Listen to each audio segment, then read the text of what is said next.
거룩한 예배를 나오신 성도님들을 주님의 이름으로 환영합니다. 예배합니다. 하나님께 예배하는 사람은 영과 진리로 예배해야 합니다. 아멘.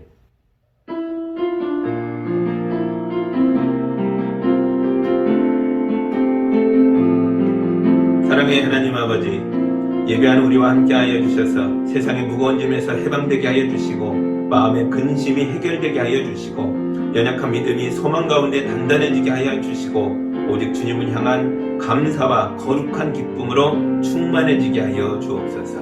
예수님의 이름으로 기도합니다. 아멘. 우리 한 주간의 삶을 되돌아보며 하나님 앞에 오기에 부끄러운 것들이 있고 주님의 말씀에 소홀했던 것들이 있고 우리 안에 더럽고 추한 것들이 감춰져 있다면 이 시간 다 고백하고 용서받는 기도를 함께 드리겠습니다.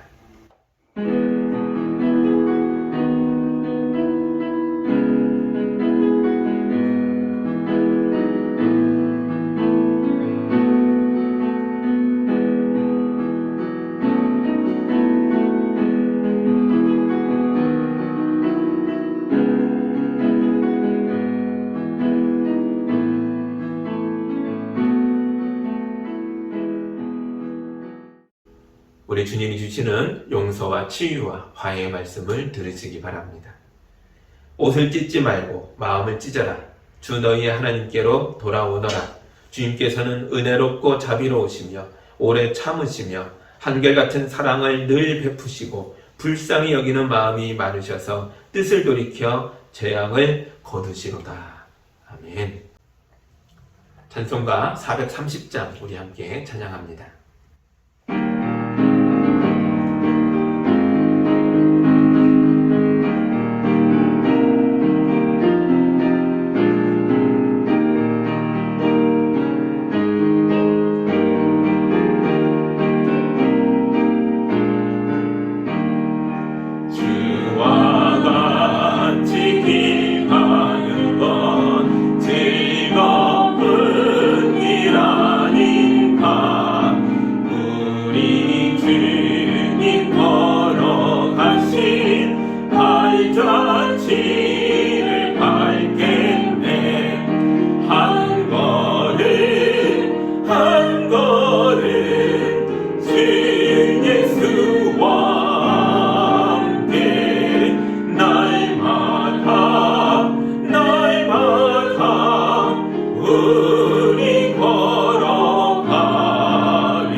말씀은 마태복음 6장 25절에서 29절의 말씀입니다. 하나님의 말씀을 봉독할 때 함께 보시기 바랍니다. 그러므로 내가 너희에게 말한다. 목숨을 부지하려고 무엇을 먹을까 또는 무엇을 마실까 걱정하지 말고 몸을 감싸려고 무엇을 입을까 걱정하지 말아라. 목숨이 음식보다 소중하지 아니하냐 몸이 옷보다 소중하지 아니하냐. 공중의 새를 보아라. 씨를 뿌리지도 않고 거두지도 않고 곡간에 모아들이지도 않으나 너희 하늘 아버지께서 그것들을 먹이신다. 너희는 새보다 귀하지 아니하냐.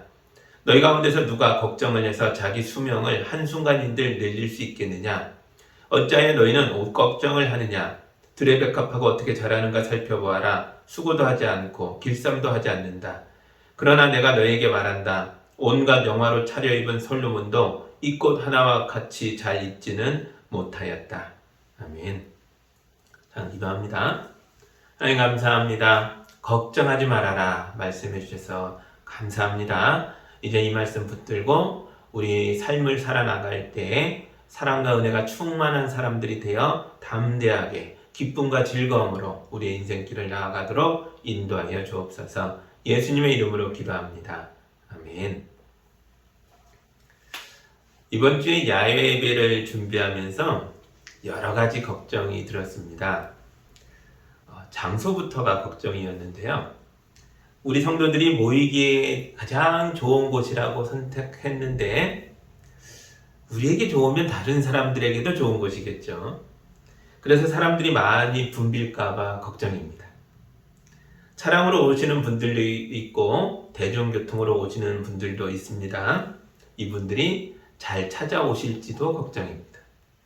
선발대가 좋은 장소를 선점하기로 했습니다. 그분들이 잘 잡을지도 걱정입니다. 이런 걸 보고 걱정이 태산 같다라고 말하죠. 걱정이 너무 많아서 거대한 산처럼 쌓이고 있는 겁니다. 걱정으로 문제를 해결할 수 있다면 걱정을 해야죠. 그러나 제가 아무리 걱정한들 달라지는 게 아무것도 없습니다. 장소를 이미 정했으니까요. 이제 그곳에서 즐겁고 행복한 시간을 보내는 일에 최선을 다하면 되는 겁니다. 예수님이 걱정이 많은 우리에게 귀한 말씀을 주셨습니다. 25절입니다. 그러므로 내가 너에게 말한다. 목숨을 부지하려고 무엇을 먹을까 또는 무엇을 마실까 걱정하지 말고 몸을 감싸려고 무엇을 입을까 걱정하지 말아라. 목숨이 음식보다 소중하지 아니하냐. 몸이 옷보다 소중하지 아니하냐. 아멘. 신약성경에서는 근심과 염려와 걱정을 메람나오라는 단어로 표현합니다. 이 말, 메림나오, 이 말은 우리말의 메롱과 비슷한 느낌을 주는데요. 이 메림나오가 메롱처럼 놀리는 말은 아니고요. 이 말은 분열하다, 나뉘다, 쪼개지다 이런 뜻을 가지고 있습니다. 예수님 시대의 사람들은 사람의 마음이 쪼개지고 찢어지면 근심과 염려에 빠진다라고 본 것이죠. 그럼 근심과 걱정을 극복하는 방법은 뭐겠습니까? 쪼개진 마음을 하나로 합치는 겁니다. 부부싸움이 왜 일어납니까? 부부의 마음이 쪼개졌기 때문입니다. 부부의 마음이 하나로 합쳐지면 싸움이 그치고 그 가정에 평화가 임하는 것입니다. 그러나 사람 마음을 하나로 합친다는 게 간단한 문제가 아니죠. 매우 어렵습니다. 이 옷이 보이죠? 여러분 눈에는 평범해 보이겠지만 사실은 제가 어떤 옷을 입고 이 자리에 설지를 늘 고민합니다. 그냥 옷인데 왜 고민을 하죠? 마음이 쪼개져서 그렇습니다. 이 옷을 입을까? 저 옷을 입을까? 색깔이 별론데 디자인 좀 그렇다. 이 옷은 너무 파였나? 저 옷은 너무 두껍다. 이런 생각들을 계속 하면서 시간을 보내는 거죠. 제가 내린 결론이 뭘까요? 이 옷이 아닙니다. 제 결론은 입을 게 없다. 나는 새 옷이 필요하다입니다. 저만 그런가요? 옷 걱정을 하는 우리에게 예수님이 이렇게 말씀하셨습니다. 28절에서 29절 봅니다. 어찌하여 너희는 옷 걱정을 하느냐? 들의 백합화가 어떻게 자라는가 살펴보아라. 수고도 하지 않고 길쌈도 하지 않는다. 그러나 내가 너에게 말한다. 온갖 영화로 차려입은 솔로몬도 이 꽃 하나와 같이 잘 입지는 못하였다. 아멘. 솔로몬 왕은 매일 옷을 바꿔 입었을 겁니다. 사실 하루에도 여러 차례 옷을 바꿨을 거예요. 왕궁에 있을 때 입는 옷, 나들이 갈 때 입는 옷, 군대를 통솔할 때 입는 옷, 잠잘 때 입는 옷이 다 따로 있었겠죠. 솔로몬 왕에게 이 많은 옷들이 왜 필요합니까? 사람들에게 보여주기 위해서였습니다. 예전의 왕들은 대단히 정치적인 의미로 옷들을 입은 것입니다. 예전만이 아니죠. 사실은 지금도 그렇습니다. 대통령과 영부인이 해외 순방을 갑니다. 그러면 방송에서 저분들이 무슨 옷을 입었고 어떤 백을 들었고 무슨 귀걸이, 목걸이, 브로치를 했는가까지 자세하게 살펴보고 보도를 합니다. 얼마 전에 일본의 기시다 총리가 우리나라를 방문했죠. 그때 일본 총리가 옷깃에 파란색 리본을 달고 있었습니다. 이 블루 리본은 그냥 장식이 아닙니다. 이 리본은 북한에 납치된 일본 사람들을 기억한다라는 뜻을 담고 있습니다. 기시다 총리만이 아니라 이전의 총리들도 이 블루 리본을 다 달고 있었습니다. 이 작은 장식품 하나에도 고도의 정치적인 의미가 들어있는 것입니다. 그러니까 정치인들이 옷 걱정을 하지 않을 수가 없는 거죠. 제가 입고 있는 옷은 편하고 좋아요. 오래 입었던 옷입니다. 익숙한 옷입니다. 그런데도 왜 옷 걱정을 합니까? 이 옷이 여러분에게 어떻게 보일까를 걱정하는 거죠. 제 마음이 이 영상을 보는 모든 분들의 숫자만큼이나 쪼개져 버리는 겁니다. 이처럼 작은 장식품 하나에도 고도의 정치적인 의미가 담기는 것처럼 우리의 옷차림새 하나에도 많은 사람들에 대한 염려와 근심이 들어가는 거죠. 그래서 걱정하는 겁니다. 여러분도 여러분 자신의 옷차림을 걱정한다면 그것은 여러분 자신을 위한 걱정이 아닐 경우가 많습니다. 다른 사람들에게 내가 어떻게 보여질까를 걱정하는 거죠. 그래서 우리는 오늘 말씀처럼 들에 핀 꽃들을 봐야 합니다. 들에 핀 꽃들은 너무 아름답죠. 그들의 생김새와 그들의 색깔이 모두 다릅니다. 장미는 장미답게 생겼고 백합화는 백합화처럼 생긴 거죠. 이 꽃들은 사람 마음에 들고 싶어서 그렇게 꾸미고 있는 게 아닙니다. 이 꽃들은 사람들의 시선에 신경을 쓰지 않습니다. 그런데도 아름답습니다. 솔로몬의 화려한 옷들보다 우리가 고르고 골라서 선택한 옷들보다 이 꽃들이 더 아름답습니다. 왜 그렇죠? 이 꽃들은 하나님이 창조하신 모습대로 자기 자신이기 때문에 그렇습니다. 우리는 장미를 보면서 너는 왜 백합화가 아니냐고 묻지 않습니다. 우리는 노란 민들레꽃에게 너는 왜 장미꽃처럼 붉어지지 않느냐고 요구하지 않습니다. 꽃들은 모두 자기 자신이기 때문에 꽃을 보는 사람의 마음도 쪼개지지 않습니다. 그래서 우리 눈에 꽃들이 아름다워 보이는 거죠. 제가 먼저 저에게 이 말씀을 적용하겠습니다. 이 옷이 저를 보여준다고 생각할 때에는 사람들의 시선과 비판이 두려웠습니다. 그러나 이젠 아닙니다. 저는 여러분에게 보여주려고 이 옷을 입은 게 아닙니다. 저는 저를 아끼고 사랑하는 마음으로 이 옷을 입었습니다.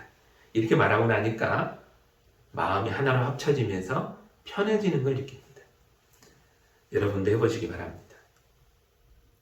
어떤 율법교사가 예수님께 오셔서 선생님, 내가 무엇을 해야 구원을 받을 수 있겠습니까? 라고 질문했습니다. 그때 우리 예수님이 그분에게 너는 먼저 하나님을 사랑하고 그리고 너의 이웃을 너의 몸처럼 사랑해라. 이렇게 대답하셨습니다. 무엇이 우리를 구원합니까? 에 대한 예수님의 대답은 사랑이 우리를 구원한다라는 것이었습니다. 우리가 멸망할 수밖에 없는 이유는 우리가 하나님과 갈라지고 찢어져서 분열했기 때문입니다. 우리가 죄를 지었기에 거룩한 하나님으로부터 떨어져 나온 거죠. 그러므로 다시 하나님과 하나가 되는 게 구원입니다. 거룩하신 하나님과 죄인들인 우리가 하나로 결합하려면, 다시 붙으려면 우리 둘 사이를 붙여주는 접착제가 필요합니다. 그게 사랑이라고 말씀하신 것입니다. 예수 그리스도의 십자가가 하나님과 죄인들을 하나 되도록 붙을 수 없는 우리를 붙여주는 사랑의 접착제입니다. 그래서 우리가 예수님을 믿고 그 이름을 시인함으로써 구원에 이르게 되는 것입니다. 이 사랑이 나와 나의 이웃 사이에서도 역할을 하는 것입니다. 우리를 구원할 것입니다. 사랑은 쪼개지고 찢어지고 분열한 사람들을 붙여주는 접착제입니다.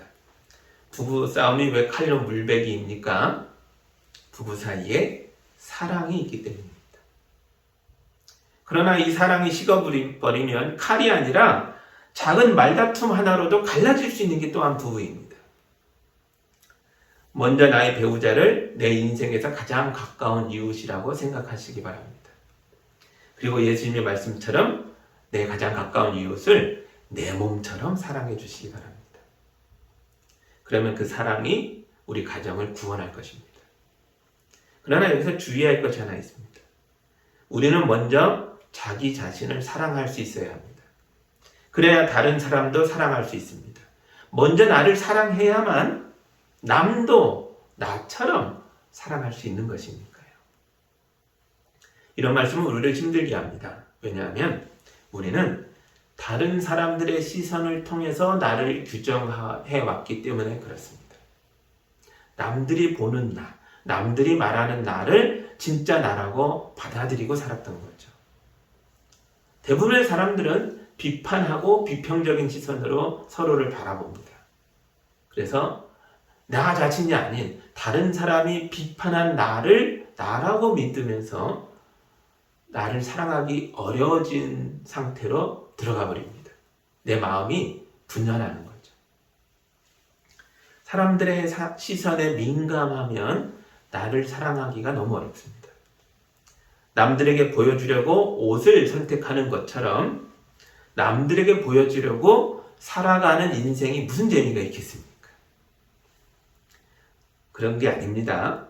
우리는 하나님의 자녀입니다. 이게 우리의 진정한 모습입니다. 남들이 뭐라든 간에 우리는 하나님의 자녀입니다. 하나님의 사랑받는 자녀입니다. 여기서부터 우리 자신의 모습을 규정하고 출발해야 합니다. 사랑받고 큰 자녀들은 자기를 좋아합니다. 부모가 많이 사랑해주고 부모가 많이 좋아해줬기 때문에 자기에 대한 이해가 긍정적인 거죠. 이런 분들은 매사에 긍정적인 마음을 갖고 봅니다. 그래서 호감이 갑니다. 이런 분들과 함께 있으면 기분이 좋아집니다. 여러분, 그게 우리입니다. 우리는 하나님의 사랑을 많이 받은 사람들입니다. 여러분 자신을 좋아하실 수 있습니다. 여러분 인생을 긍정하시기 바랍니다. 여러분은 매우 호감이 가는 사람들입니다. 여러분과 함께 있으면 기분이 좋아집니다. 여러분이 받은 이 하나님의 사랑을 여러분의 이웃에게 나눠주기 때문입니다. 사도행전에서 그걸 말해주고 있잖아요. 초대교회 성도들이 별별 사람이 다 모였지만 그 결과는 무엇이었죠? 예루살렘 온 성의 사람들에게 칭찬받는 것이었습니다. 개개인이 아주 뛰어나서가 아닙니다. 그분들이 하나님 사랑받는 공동체가 되었기 때문에 그렇습니다. 오늘 여전도에서 야외예배를 위해서 도시락과 간식을 준비하기로 하셨는데요. 이분들이 이 준비할 때 마음이 분열되고 갈라지고 걱정이 있었을 겁니다. 김밥에 어떤 재료를 넣어야 할까? 어떤 음료수와 간식과 과일을 준비해야 될까? 고민되지 않겠습니까? 그러나 여러분이 무엇을 준비했던지 간에 고맙습니다. 여러분이 준비하신 도시락과 간식들 모두가 너무나도 맛있을 것입니다. 그 안에는 교인들에 대한 우리 여전도회 회원들의 사랑이 들어있기 때문에 그렇습니다. 혹시 김밥에서 만에 하나 돌이 나온다고 해도 그 김밥은 세상에서 가장 맛있는 김밥입니다. 사랑으로 준비한 도시락이기 때문입니다. 제가 골로새서 3장 13절과 14절을 읽어드리겠습니다. 누가 누구에게 불평할 일이 있더라도 서로 용납하여 주고 서로 용서하여 주십시오. 주님께서 여러분을 용서하신 것과 같이 여러분도 서로 용서하십시오. 이 모든 것 위에 사랑을 더하십시오. 사랑은 완전하게 묶는 띠입니다. 아멘. 사랑은 모든 것을 하나로 묶어주는 띠입니다. 그것도 모든 것을 완전하게 만들어준다라고 말씀하고 있습니다. 그래서 여전도의 김밥이 완전한 것입니다. 이 말씀을 여러분 가정에 적용해 보시기 바랍니다. 우리 가정을 완전하게 만드는 건 돈이 아니라 사랑입니다. 그래서 경제적으로 조금 부족하더라도 사랑이 있으면 우리 가정은 완전한 하나가 될 수 있습니다. 사랑은 우리 부부를, 또 우리 부모와 자녀를, 우리 모두를 완전하게 하나로 묶어주는 띠입니다. 성경에 보면 하나님이 세상을 만드시고 자기가 만든 세상을 바라보시며 참 좋다라고 말씀하셨습니다. 지금 우리도 하나님이 참 좋다라고 말씀하신 것들을 볼 수 있습니다. 이 세상이 왜 이렇게 아름답습니까? 이 자연이 하나님의 섭리를 따르고 있기 때문입니다. 자연이 하나님께 순종함으로 하나님과 하나가 되어 있기 때문입니다. 하나님은 살랑살랑 부는 봄바람으로 들의 꽃들을 어루만지십니다. 또한 하나님은 거룩한 말씀으로 찢기고 갈라지고 분열하여 근심하는 우리의 마음도 어루만지십니다. 제가 마지막으로 마음이 쪼개져 고통받는 분들에게 하나님 말씀을 하나 읽어드립니다. 로마서 8장 38절과 39절의 말씀입니다. 나는 확신합니다. 죽음도 삶도 천사들도 권세자들도 천재일도 장래일도 능력도 높음도 깊음도 그 밖에 어떤 피조물도 우리를 우리 주 예수 그리스도 안에 있는 하나님의 사랑에서 끊을 수 없습니다. 아멘. 하나님은 예수님의 십자가를 통하여 자기의 사랑을 확증하셨습니다. 우리는 예수 안에서 하나님과 연합되어 하나가 되었습니다. 이제 우리의 마음을 갈기갈기 찢으려고 세상의 온갖 시련이 다 찾아와도 우리는 확신합니다. 그 무엇도 우리를 하나님의 사랑에서 끊을 수 없습니다. 그러므로 여러분, 하나님의 사랑으로 충만한 자연을 거닐면서 모든 두려움을 떨쳐내십시오. 죽음도 삶도 천사도 권세자도 천재일도 장래일도 능력도 높음도 깊음도 그 밖에 어떤 피조물도 두려워할 대상들이 아닙니다. 그것들에게 절하며 그것들에게 잘 보이려고 애쓰지 마십시오. 오직 주의 사랑 안에서 기뻐하고 즐거워하시기 바랍니다. 여러분 모두의 인생길이 행복한 소풍이 되시기를 주님의 이름으로 축복합니다. 기도하겠습니다. 하나님 감사합니다. 염려하지 마라, 근심하지 마라, 걱정하지 마라. 뭘 먹을까, 뭘 마실까, 뭘 입을까, 그것에 너무 매여 살지 마라. 모두의 시선으로부터 자유로워하자라. 내가 너를 사랑한다. 말씀해 주셔서 감사합니다. 이 말씀 붙잡고 하나님의 사랑받는 자녀로서 이 소풍길 같은 우리의 인생을 기쁨으로 살아가도록 인도하여 주옵소서. 우리 모든 성도들의 가정마다 임하시고 함께 하셔서 사랑받는 자녀답게 서로 사랑하며 살도록 도와주시옵소서. 우리가 이렇게 뜨겁게 사랑함으로 우리 가정이 구원에 이르게 하여 주옵소서. 우리 성도들이 하는 모든 일들마다 생명의 역사가 나타나게 하여 주옵소서. 예수님의 이름으로 기도하옵나이다. 아멘.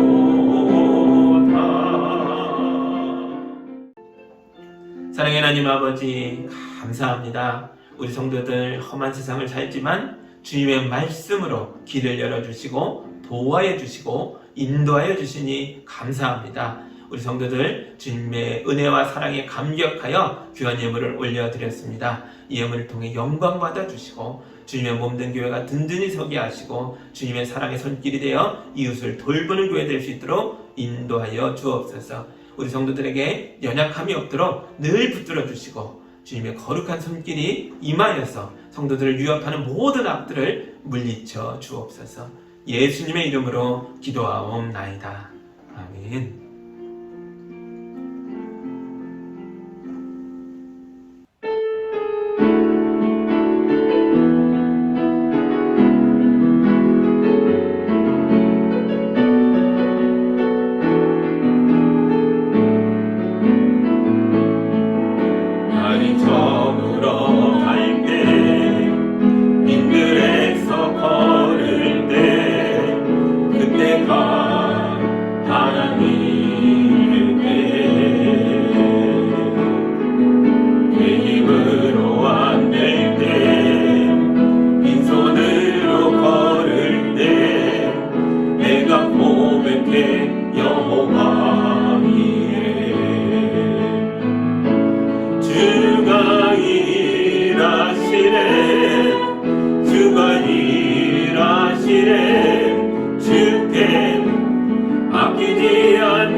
아끼지 않는 자에게 주가 일하시네 주가 일하시네 신뢰하며 걷는 자에게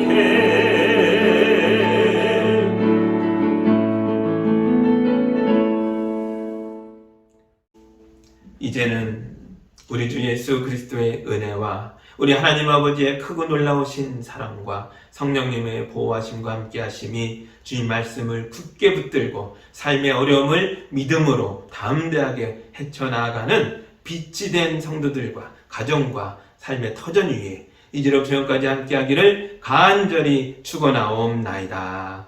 아멘.